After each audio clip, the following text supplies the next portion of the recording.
We're going to call this Godzilla movie about him fighting several other monsters, King of the Monsters.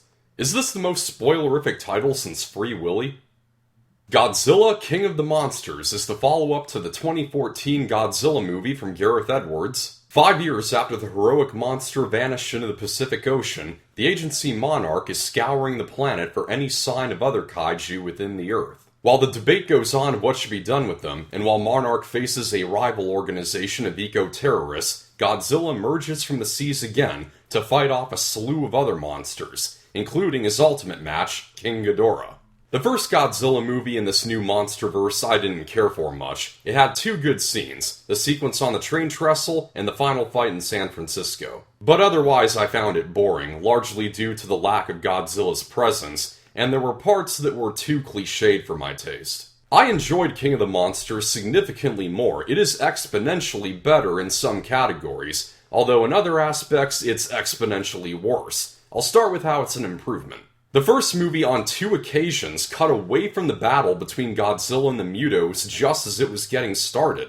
It spent several minutes building up a fight scene in Honolulu, only for the payoff to take place off-screen. It seems that even most viewers who liked that movie were at least a little bugged by its shortage of monster action. Boy, did the sequel fix that! It is abundant in action and jaw-dropping battle scenes. The sheer size and scale of this movie is overwhelming, particularly if you see it in IMAX. There's an excellent balance between incredible wide frames of the fight scenes and shots from the human's point of view.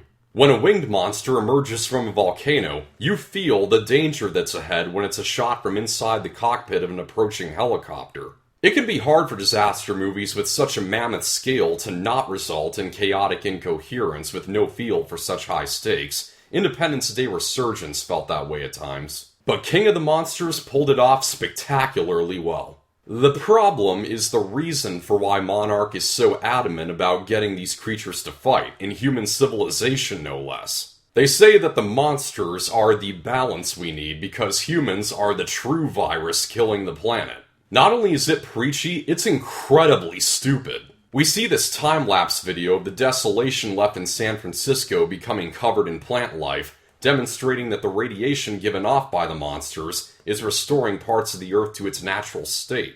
Yeah, hundreds of thousands of people lost their homes and jobs, but hey, one patch of the Earth is greener. What's almost as bad is the annoyingly on-the-nose religious parallels, not the least of which is a part where Ken Watanabe's character from the first movie says, "We must have faith in Godzilla." Completely serious and straight-faced, he says that. I'm not exaggerating when I say that Man of Steel didn't have so much obvious savior symbolism. A weakness of the original that this one has also is that the main human protagonists and their dynamic are paper-thin and not engaging, and the thing that makes it worse this time around is some really hokey dialogue. The chief bad guy, played by Charles Dance, has a somewhat intimidating presence, especially in his introduction, but he's not given a lot to work with. I would like to see more done with him in next year's Godzilla vs. Kong. The action, the scope, the visuals and sound effects, everything you go to a Godzilla movie for is done to perfection here, so I wouldn't find it surprising that most hardcore fans would find satisfaction. I prefer my monster movies with at least an iota of sense and an ounce of meat. Out of the three movies in the Monsterverse so far, Kong Skull Island would still be my favorite, because along with the monster action, there were at least two characters that I liked, those played by Samuel L. Jackson and John C. Reilly. King of the Monsters is totally idiotic, but darn is it entertaining. The good stuff is awesome, and the bad stuff is relentless. I can't say that either one trumps the other. I'm going to give Godzilla King of the Monsters a 54%. That's a wrap, thank you for watching, I hope you found this review helpful. Like and share, subscribe for more. This is Pop Culture, I'm Alex Pop.